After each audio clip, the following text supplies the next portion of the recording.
kwenu Watanzania wote. Habarini za jioni. Tunashukuru kwamba mmejitokeza kuja kutusikiliza. Kama mlivyoambiwa, kamati kuu ya chama chetu imekutana jana na kufanya maazimio kadhaa ambayo nitayasoma kwenu kwa waandishi wa habari. Na baada ya hapo, kesho ziara yetu ya No Reforms No Election itakuwa inaendelea kwenye kanda ya kati kuanzia kesho tarehe 5, taanza mikutano kanda ya kati mpaka tarehe 13 ambako tutamaliza mikutano hiyo kanda ya magharibi Kigoma.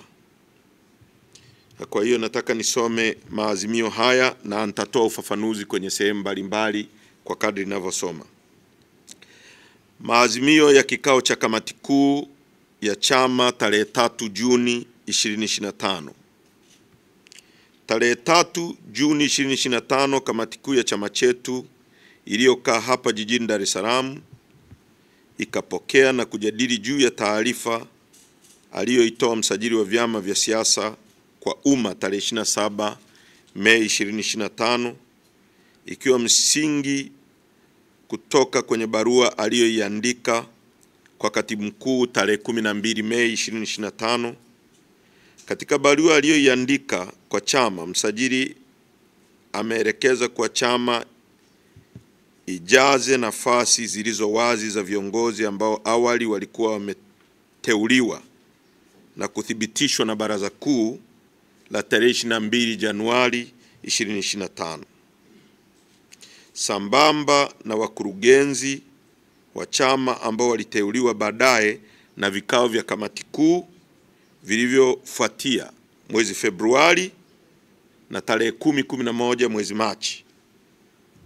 Kamati kuu baada ya tafakari ya kina imeamua kwenda mahakamani kwa vile imeshindwa kuiona nia njema ya msajili wa vyama vya siasa katika maamuzi yake aliyoelekeza kwenye barua aliyotupatia, aliyoitoa kama taarifa kwa umma. Kamati kuu imewaelekeza wanasheria wa chama kuwa hadi kufikia Alhamisi tarehe 9 mwezi Juni, shauri hili liwe limepelekwa mahakamani, na madai yetu ya msingi ni kwa sababu tumejiridhisha kuwa: moja, msajili wa vyama vya siasa hana mamlaka ya kutafsiri katiba ya chama kwa namna anavyoona yeye, tofauti na uhalisia. Kwa tunaenda mahakamani kwa sababu msajili amejipa jukumu kama mtafsiri wa katiba yetu, na yeye anajiona ndio anajua nini katiba yetu inazungumza, tofauti na sisi na wanasheria wengine wote wanavyoiona katiba yetu. Sababu ya pili aliyoitoa msajili wa vyama vya siasa kuzuia ruzuku ya chama, na hapa naomba nieleze vizuri sana ili Watanzania waelewe. Tunaenda mahakamani kwa sababu msajili amechukua jukumu la kuzuia ruzuku kwa chama chetu. Sasa sheria anayoisimamia msajili mwenyewe, sheria ya vyama vya siasa kifungu cha 18(6), msajili ana uwezo wa kuzuia ruzuku ya vyama au kwa chama kingine chochote, sio cha kwetu tu, chama kingine chochote kinachopokea ruzuku, pale tu ambapo kuna kweli ya mkaguzi na mdhibiti mkuu wa hesabu za serikali kwa chama hicho, kwamba labda chama kimefanya matumizi ya hovyo ya fedha, na mkaguzi na mdhibiti mkuu wa hesabu za serikali amekagua na ametoa ripoti, kama vile mnavyosikia sasa hivi ripoti ya mkaguzi na mdhibiti mkuu wa hesabu za serikali inasema serikali ya Rais Samia imefanya matumizi yasiyokuwa na tija ya bilioni 571. Sasa kama mkaguzi tungekuwa na hati chafu au fedha zimetumika vibaya au na jambo kama hilo, kwa mujibu wa kifungu cha 18(6), hapo tu ndio anapopata mamlaka ya kuzuia ruzuku. Na process sio hiyo kwamba anakaa tu nyumbani kwake anasema nimezuia ruzuku. process atatuandikia sisi barua ya kutaka tu show cause, na hii pia inaenda mpaka kwenye board of trustees, sio chama tu, kwa sababu chama hiki ni mali ya board ya board of trustees.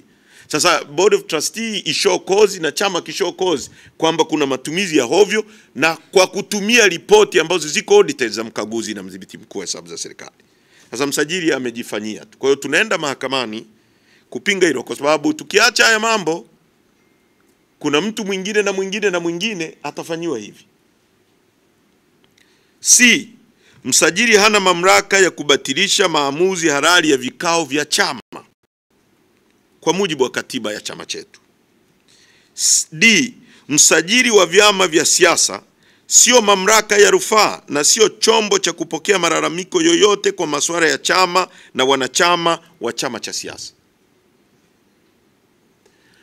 Kama kuna mwanachama wetu amefanyiwa kwenye chama humu, mtu anaweza kugombea ngazi ya wilaya au hata ngazi ya kata, pale kwenye maamuzi yakafanyika maamuzi, labda ameona mtu ametoa rushwa labda na vitu kama hivyo, katiba yetu inakutaka ukate rufaa. Kama wewe ni ngazi ya kata, ukate rufaa kwenye wilaya, na mamlaka ya rufaa itapitia, mamlaka ya wilaya itaakti kama chombo cha rufaa, itapitia malalamiko yako na itafanya nini?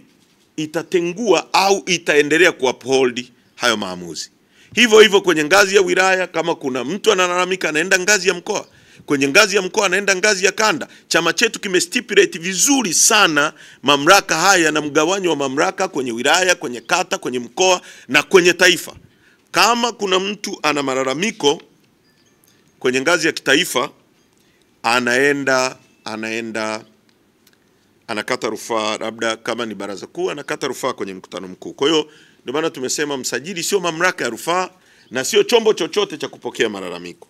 Kwa hiyo mambo yametufanya twende mahakamani. Hivyo chama kinachukua hatua hii kwa lengo la kuweka kumbukumbu sawa kuwa msajili wa vyama vya siasa hana mamlaka ya kupokea na kusikiliza malalamiko ya wanachama dhidi ya uamuzi wowote uliofanywa na chama cha siasa kama alivyofanya. 2.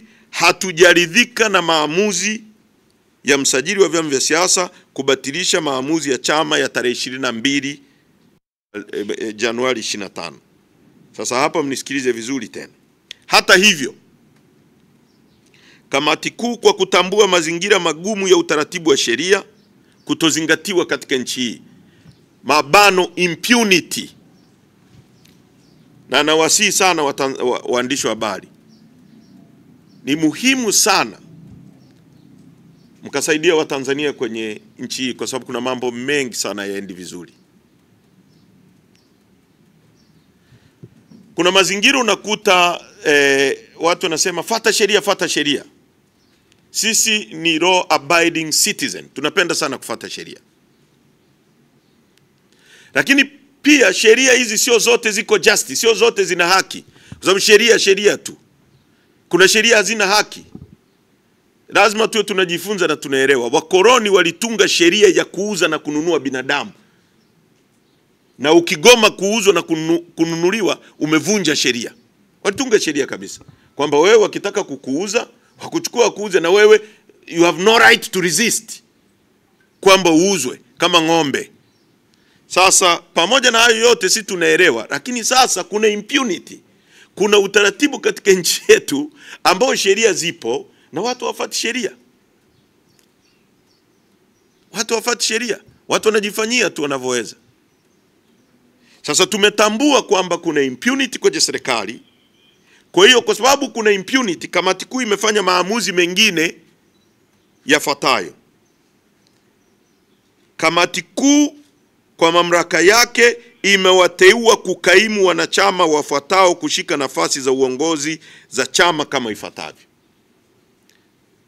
Tunaenda mahakamani ku contest, lakini tumefanya uamuzi wa kuwakaimisha hawa viongozi waliokuwa kwenye nafasi hizi waendelee sasa, kwa sababu kamati kuu ina mamlaka hayo kama chombo cha kiutendaji cha baraza kuu